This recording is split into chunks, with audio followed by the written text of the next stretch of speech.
नमस्कार दोस्तों। आज हम संविधान का एक भाग एक एवं अनुच्छेद 1 से लेकर 4 तक की बात करने वाले हैं। इस संविधान के अनुच्छेद 1 क्या है, इसमें क्या वर्णन किया गया है, इसकी चर्चा आज हम करने वाले हैं। दोस्तों, संविधान के भाग 1 एवं अनुच्छेद 1 से लेकर 4 तक राज्य एवं उसके क्षेत्र के बारे में वर्णन किया गया है। संविधान के अनुच्छेद 1 एवं भाग 4 1 से लेकर 4 तक संविधान में संघ एवं राज्य क्षेत्र के बारे में वर्णन किया गया है और इसमें हमको देखना है कि संविधान के अनुच्छेद 1 में क्या वर्णन है और संविधान के अनुच्छेद 2, 3 और 4 में क्या वर्णित किया गया है। दोस्तों, हमारा जो संविधान के अनुच्छेद 1 है, इस संविधान के अनुच्छेद 1 में संघ एवं राज्य के बारे में वर्णन किया गया है। कहा गया है भारत यानी इंडिया एक राज्यों का संघ होगा। भारत यानी इंडिया राज्यों का संघ होगा।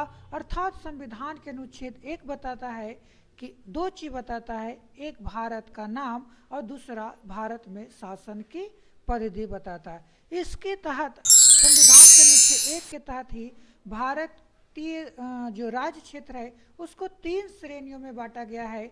पहला श्रेणी को राज्य क्षेत्र कहते हैं, दूसरा संघ राज्य क्षेत्र कहते हैं और तीसरा वैसे क्षेत्र जिसे कभी भी भारतीय संघ में शामिल किया जा सकता है या भारतीय संघ द्वारा अर्जित किया जा सकता है।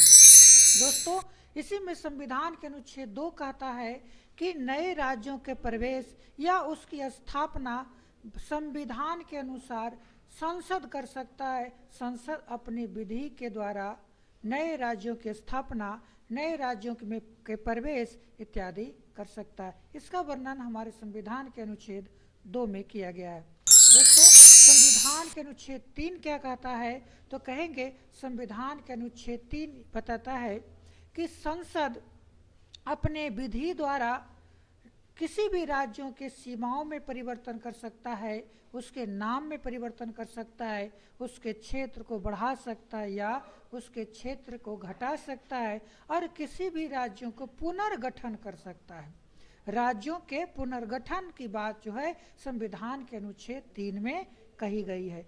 लेकिन एक ऐसा संविधान में प्रावधान है कि ये सारी बातें, ये सारी संशोधन वाली बातें किसी भी तरीके से बिना राष्ट्रपति की अनुमति के नहीं किया जा सकता है। यानी ये सभी विधेयक संसद में राष्ट्रपति की अनुमति से ही पेश किया जा सकता है। दोस्तों, संविधान के अनुच्छेद 4 क्या कहता है, तो संविधान के अनुच्छेद 4 में वर्णन है कि संविधान के अनुच्छेद 2 और संविधान के अनुच्छेद 3 में जो बातें कही गई है उसका संशोधन संविधान के अनुच्छेद 368 के तहत नहीं किया जाएगा या इसमें इसका प्रयोजन नहीं किया गया है। दोस्तों, हमने आज संघ और राज्य क्षेत्र के बारे में संविधान के अनुच्छेद 1 से लेकर 4 तक बात किए। आपको ये वीडियो कैसी लगी हो ज़रूर कमेंट में आप बताएंगे। आज यहाँ तक वीडियो देखने के लिए आप सभी को धन्यवाद।